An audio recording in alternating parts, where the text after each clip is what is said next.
મહારાજ આજનો પ્રસંગ મહેશભાઈ અને વૈશાલીબેન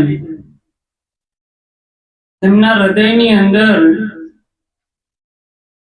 સદગુરુએ શબ્દરૂપી પ્રેરણા કરી અને આવું કાર્ય કરવાની એને પ્રેરણા કરી। એના માટે સદગુરુ મહારાજ એના જીવનની અંદર જાગૃતિનો દીવો પ્રગટ કરે એ સદગુરુ મહારાજને પ્રાર્થના કરી। કેમ કે ઘણી ખરી વાત થઈ, સદગુરુ સૂરજ જે ઘેરે ઉગે અર્જુન રસ્તા સીધે રાગે પડી જાય। ક્યાં? સદગુરુ સૂરજ જે ઘેરે ઉગી જાય, એવું નથી કીધું કે આજ ઘેરે ઉગે, કોઈ પણ ઘેરે ઉગી જાય। અર્જુન રસ્તા સીધે રાગે પડી જાય। એને રસ્તામાં પછી કોઈ વસ્તુ આડું આવે, કેમ કે હાઈવે આવી ગયો। કેવો આવ્યો? જ્યાં જ્યાં સિટીની અંદર બધે ટ્રાફિક હોય, સિટીની અંદર જ વધારે ટ્રાફિક હોય ને, પણ જ્યારે એકવાર હાઈવે ઉપર ગાડી આવી જાય ને પછી ત્યાં કઈ કરવું પડે, એમ આપણું જીવન ક્યાંક ને ક્યાંક રોકાઈ ગયું છે। જીવન રોકાઈ ગયું છે એનો ખ્યાલ પોતાને જ પડે કે ક્યાં ક્યાં આખો દિવસનું આપણું જીવન રોકાઈ ગયું છે। તો અભ્યાસ કઈ રીતે થાય આની અંદર? કેમ કે આપણે આખો દિવસ ક્યાંક ક્યાંક જોવામાં રોકાઈ ગયા હોય, ખાવામાં રોકાઈ ગયા હોય, બોલવામાં રોકાઈ ગયા હોય, એક પહેરવેશમાં રોકાઈ ગયા હોય, આપણે ક્યાં પદાર્થ ઉપર દ્રષ્ટિ રોકાઈ ગઈ। ક્યાં? આ દ્રષ્ટિ પદાર્થ ઉપર રોકાઈ ગઈ। એમ અલખને દેખાવા દે, પણ જ્યારે પદાર્થ ઉપરથી દ્રષ્ટિ હટે ને એટલે છે ઈ છે। એટલે મહાપુરુષોએ કીધું છે કે અહીંયા પરમાત્મા સિવાય બીજું કઈ પ્રગટ છે? આ મહાપુરુષોનો મત છે। કેમ કે અહીંયા જો હું ને તમે હોય ને તો એ આપણી ભ્રાંતિ છે। અહીંયા પ્રગટ છે તો ખાલી પરમાત્મા જ છે। હવે પરમાત્મા કઈ રીતે પ્રગટ છે? હું મનસુખભાઈ જોઉં તો ઘાટ છે, પણ એના આત્મા સ્વરૂપે જોઉં તો એ સ્વયં પરમાત્મા પ્રગટ છે। કેવો છે? હે અર્જુન, તારા ને મારા અનેક જન્મ થયા છે, પણ તને તારા જન્મની ખબર છે? અહીંયા સદગુરુએ વાત કરી। શું કરી? એટલે કીધું કે અર્જુન, તારા ને મારા અનેક જન્મ થયા છે, પણ તને તારા જન્મની ખબર નથી, મને મારા ટોટલી જન્મની મને ખબર છે। એટલે ગીતાની અંદર ભગવાને કીધું ને, જો એક બાજુ મથુરાની જેલની અંદર જન્મા અને પ્રાચીના પીપળે દેહ સોયો, અને પાછું ગીતાની અંદર જ્ઞાન આપ્યું કે હું આવતો નથી, જતો નથી, શસ્ત્ર મને કાપે નહીં, અગ્નિ મને બાળે નહીં, પવન મને સૂકવે નહીં, તો આ મથુરાની જેલની અંદર જન્માય ભગવાન ક્યાં, અને પ્રાચીના પીપળે દેહ છોડ્યો ભગવાન ક્યાં? અને ગીતાની અંદર કીધું કે હું અજન્મા છું અર્જુન। તો પરમાત્મા પ્રગટ છે એટલે કીધું છે કે અપ્રગટ? પ્રગટ ન હોય તો કહેવાય ખરું? પ્રગટ છે એટલે કીધું છે કે શસ્ત્ર કાપે નહીં। કેમ કે આપણી દ્રષ્ટિની અંદર ક્યાંક ને ક્યાંક ઘાટ ઉપર રોકાઈ જાય। કેમ કે આપણે કર્તાનો ભાર માથે લઈ લઈએ। કર્તાનો ભાર માથે લઈએ ને એટલે પરમાત્મા પ્રગટ થાય। જ્યારે નેમિષા અરણ્યની અંદર ગુંદ ઋષિ સત્સંગ કરે અને એના ભક્તો બધા બેઠા હતા, એના શિષ્ય દાસ બધા, એટલે એને કીધું કે કાલ સાંજે મારો આ દેહ છોડવાનો સમય આવી ગયો। તો કર્તાનો ભાર શું છે એના ઉપર વાત છે કે કાલ સાંજે આ શરીર મારે છોડવાનો સમય આવી ગયો. એવાની અંદર ગરુડજી આ વાત સાંભળી ગયા. સત્સંગ સાંભળતા સાંભળતા છેલ્લે એને આ વાત કાનની અંદર પડી ગઈ. ઓહો, આવો હારો સત્સંગ કરે અને આને કાલ સાંજે આનો દેહ છોડવાનો વાર આવી ગયો. એટલે કુંદ ઋષિને જઈને કહે છે કે બાપજી તમે આ નિર્ણય લીધો એ કે ભાઈ આમાં મારું કઈ હાલે. એટલે ગરુડજી પોતાના ખંભા ઉપર બેહાડી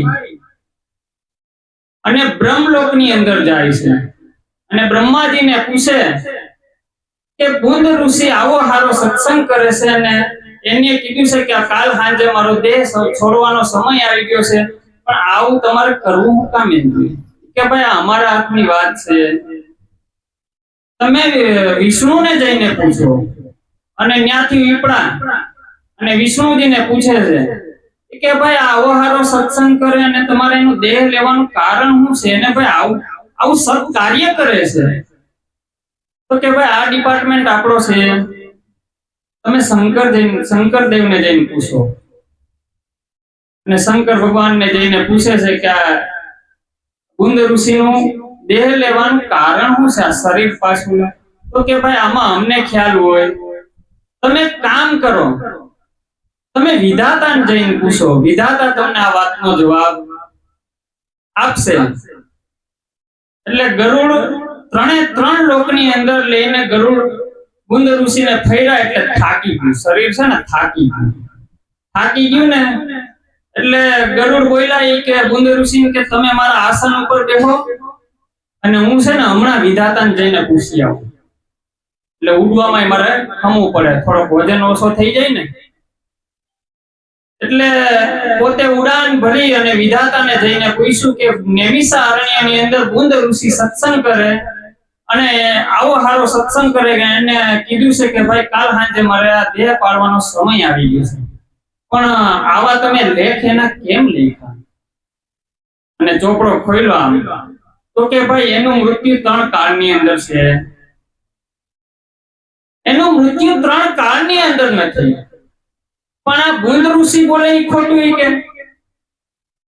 અને ઈ કે પણ તમે ચોપડા હરખા જો અને ચિત્રગુપ્તે બધા ચોપડા ફેરવા.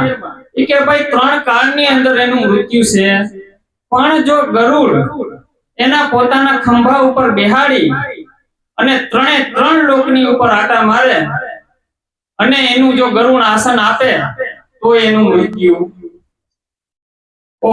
ગરુડને આ ભાન થઈ ગઈ કે હું એનું પોતે હું માથે લઈને કરતાનો ભાર મેં કર્યો. જો શું થયું, જે થવાનું નતું અને માથે લઈને આ બધું કર્યું, જે કરતાનો ભાર થઈ ગયો કે હું આને બચાઈ લઉં, પણ જે બચેલા હતા એને હમુકાના વિદાય તરફ લઈ ગયા. ક્યાં લઈ ગયા?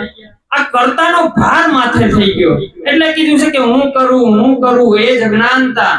સકટનો ભાર જેમ શ્વાન તાણે, પૃથ્વીના મંડાણ એની પેરે છે, જોગી જોગેશ્વર કોક જાણે. આ એની ઉપેરે છે, કેની માથે છે? આપણે એમ થાય છે કે આપણે ધરતી ઉપર જીવીએ છે, એ ભ્રાંતિ છે. આપણે એમ કહે છે કે આપણે વિદેશની અંદર જીવીએ છે, તો એ ભ્રાંતિ છે. ખરેખર એના સિવાય કોઈ પ્રગટ છે? આપણે આ તો બ્રહ્મની અંદર બ્રહ્મ લટકા કરી રહ્યો છે. કેવું થાય છે? શબ્દ બોલે છે તો પણ પરાની અંદરથી ઉઠાંતરી થઈ છે, ત્યારે મધ્યમાં આવ્યું, મધ્યમાંથી પછી પરા પશ્ચિમથી મધ્યમાં ને છેલ્લે આ હોકારે થઈને ઘાટ કરે. ક્યાં? આ વેખરીમાં આવીને શબ્દ પાછો બ્રહ્મની અંદર સમાઈ જાય. ક્યાં? આપણું લક્ષ્ય ક્યાંક ને ક્યાંક આપણું ખબર હોવું જોઈએ. ગાડી બીજે પાટે ચડી જાય ને નો આવે. આપણું લક્ષ્ય આપને ખબર હોવી જોઈએ કે આપણું લક્ષ્ય શું છે, હું ખરેખર હું કરવા આવ્યો. હું કોઈ બધાને રાજી રાખવા આવ્યો? આ તો આપણે 25-50 વર્ષનું આ સપનું લઈને આવ્યા છે ને એમાં આપણે કોઈ રાજી રાખવા આવ્યા? તું તારા મૂળ સ્વરૂપની આની અંદર ઓળખાણ કરી અને તારી દ્રષ્ટિને સ્થિર ભાગમાં લાવી અને તારા મૂળ સ્વરૂપની અંદર આને કેન્દ્રિત કરો. ત્યારે આત્મ તત્વ વસ્તુ શું છે એનો તને ખ્યાલ પડશે. આત્મ તત્વ ચીનોની ત્યાં સુધી બધી સાધના જૂઠી કીધી. મહાપુરુષો એમ કહે છે તો ખરેખર આત્મ તત્વ હશે કેવું?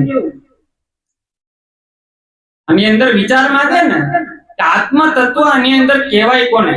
અને મહાપુરુષો ન્યાયની વાણીમાં વાત કરે છે કે અરજી તમે આત્માને ઓળખીને તમે પેલા દેહ દશા મટાવો. બધા મહાપુરુષોએ કીધું ને, કોઈ એમ કીધું છે કે તમે ભગવાનને ઓળખીને દેહ દશા મટાડો? મીરાબાઈ બોલ્યા છે આત્માને ઓળખા વિના ભવના ફેરા નહીં મટે. અને અહીંયા રામદેવ પીરજી કહે છે કે આત્માને ઓળખીને અરજી તમે દેહ દશા મટાડો તો આત્મ તત્વ છે હું? આત્મ તત્વ છે એ પોતાનું મૂળ સ્વરૂપ જે સદગુરુએ શાન કરીને બતાવ્યું છે કે જોઈ લે, આને કોઈ શસ્ત્ર કાપે, આને કોઈ અગ્નિ બાળે, આની અંદર કોઈ વસ્તુ ઉપજે, કોઈ વસ્તુ થાય? તો કે નહીં. તો કે ઈ તારું અસલ સ્વરૂપ. એટલે કીધું છે નારાયણગીરી કે ગુરુજી આશરો તમારો છે. કોનો છે? નારાયણગીરી કહે છે ગુરુજી તમારા આશ્રય બેઠા છે. કોના આશ્રય બેઠા છે? હા, આપણે કોઈની પણ ઘેરે જાય તો આપણે એમ કહે છે કે આપણે ફલાણા ભાઈની ઘેરે આવ્યા છે, આ વ્યક્તિની ઘેરે આવ્યા છે. આપણે ખરેખર કોની ઘેરે જાય છે? આપણે ખરેખર પરમાત્માની અંદર જ આપણે ગતિ કરીએ છીએ, પણ આપણે ખ્યાલ રહેતો. એટલે કીધું મુझे मेरी मस्ती कहां लेके आई, सिवा मेरे अपने कहीं कुछ ना आई. ये सागर, ये लहरें, ये फैन और ये बुदबुदे जल के सिवा कुछ. ખરેખર પાણી સિવાય કઈ છે? જ્યારે સાગર હતો તો એની અંદરથી લહેર ઉઠી, તો લહેર ઉઠી તો સાગરની અંદર જ ઉઠી કે બહારથી ઉઠી? અને પાછી લહેર પાછી સમુદ્રમાં હમાણી, તો એ સમુદ્રની હતી એટલે એમાં હમાણી કે એનાથી બહાર હતી એટલે હમાણી? એમ ખરેખર આ તો આપણા બ્રહ્મની અંદર આ છઠ્ઠીના દિવસે નામ પડ્યું દિલીપભાઈ નામ પડ્યું એટલે મેં ધારણ કરી લીધું.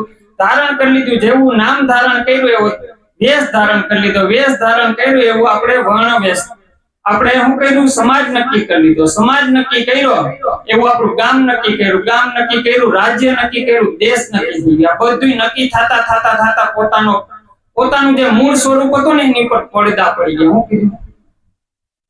આ પડદા જ પડતા ગયા. જ્યાં આપણે ઉભા થતા ગયા ને પડદા પડતા ગયા. હું એટલે મહાપુરુષો બોલ્યા पर्दा नहीं जब कोई खुदा से, औरों से पर्दा क्या करना. जो આ મહાપુરુષોના મત છે, पर्दा नहीं जब कोई खुदा से, औरों से पर्दा. આ ક્યાંક આપણે ભળી જાય છે. એનું કારણ શું છે ખબર? એક મુસલમાન ને અંદર તાજિયા આવે ને, એવાની અંદર એક બધા એમ ધાહુરા લેતા હતા ને કે હાય હુસેન. એવાની અંદર મુસલમાનના ટોળાની અંદર હિન્દુનો ભાઈ ભળી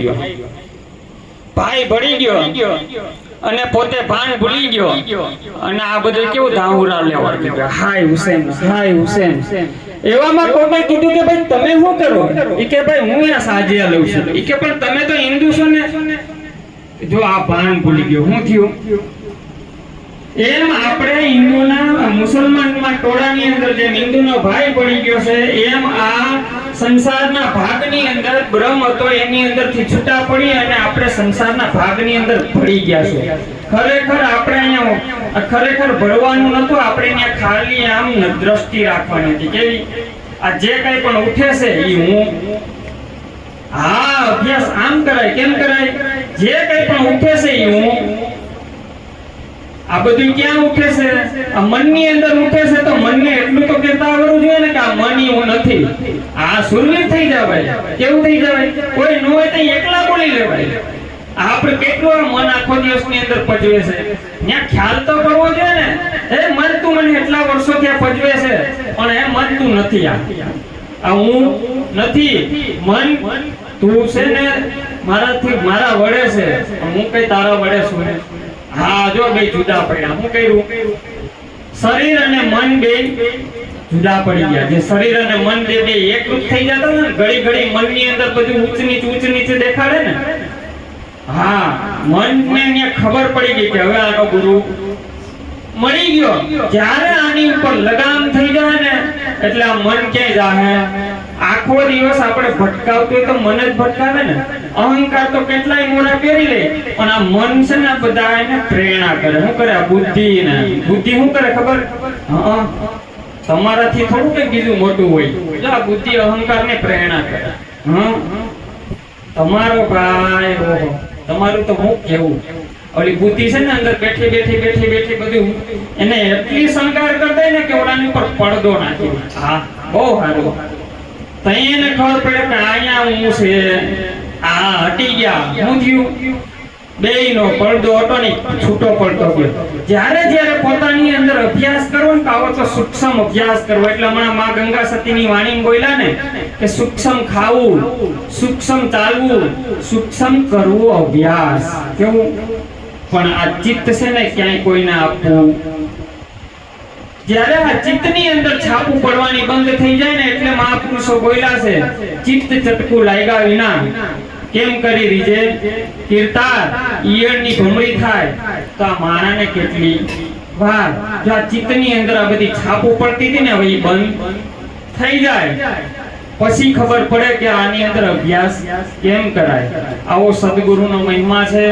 સમય થોડો ટૂંકો છે, હવે આપણે ધર્મેશ મહારાજને આપી. આટલું કહી મારી વાણીને વિરામ આપું છું. સદગુરુ મહારાજ.